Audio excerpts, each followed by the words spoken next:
ఎందుకంటే ఈ మధ్యనే మా జగన్ సార్ అంటున్నారు, వాడు ఎవడో టీవీలో కూర్చొని ఆ తాడేపల్లి ప్యాలెస్ కే పరిమితమైనాడు జగన్ సార్ బయటికి రావడం లేని. వద్దురా గిలకాకండ్రా అని నేను చెప్పినా.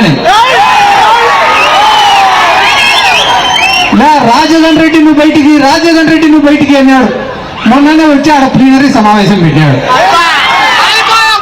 ఆ ప్లీనరీ సమావేశం పెడితే పాపం తెలుగుదేశం వాళ్ళు ఇంటికి పోనీకి ఆ రోజు 12 గంటలు పట్టింది. మేమే 3 లక్షల మంది 4 లక్షల మంది వస్తారనుకుంటే 10 లక్షల మంది జనం వచ్చినారు.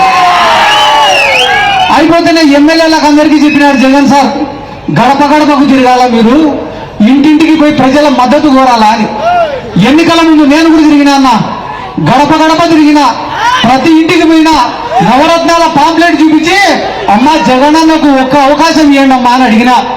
కానీ ఈ రోజు 3 సంవత్సరాల తర్వాత అదే గడపకు పోతున్నాం.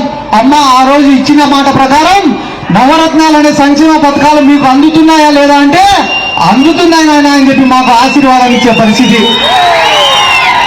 ఈ మాట కూడా నేను ఎందుకు చెప్తున్నా అంటే, అధికార పార్టీలో ఉండి ప్రజల దగ్గరికి పోవాలంటే గుండె ధైర్యం కావాలా.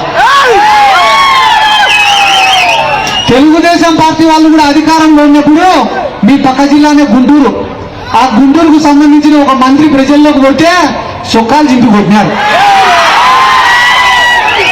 ఆడ అనంతపురం జిల్లా ఉంది, ఆడ కూడా ఒక మంత్రి, ఆ మంత్రి ఎన్నికల ప్రచారానికి పోతే షీపూర్ని చెప్పులతోటి కొట్టారు జనాలు.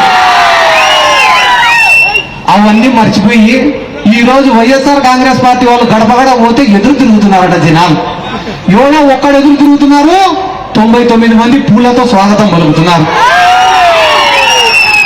ఇవన్నీ నేను మీకు ఎందుకు చెప్తున్నానంటే, ఏదో సిద్ధార్థ రెడ్డి వచ్చినాడు, ఏదో మా జడ్పీ చైర్మన్ గారు వచ్చినారు, మున్సిపల్ మినిస్టర్ గారు వచ్చినారు అనేది కాదు మా ఉద్దేశం.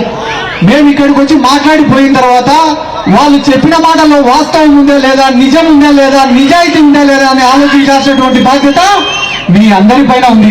ఈ రోజు శ్రీనివాస్ రెడ్డి గారు మార్కెట్ యార్డ్ చైర్మన్ అయినారు. వేదిక పైన ఉన్న వాళ్ళు ఎంతో మంది ఎంపీపీలు అయినారు, జెడ్పీటీసీలు అయినారు. నేను స్పోర్ట్స్ అథారిటీకి చైర్మన్ అయినా, మా సురేష్ అన్న మినిస్టర్ అయినారంటే ఇవి మాకు ఇచ్చినది ఒక వైఎస్ జగన్మోహన్ రెడ్డి గారు. అటువంటి నాయకుడికి రుణపడి ఉండాల్సిన బాధ్యత మా అందరి పైన కూడా ఉంది. Please subscribe .news.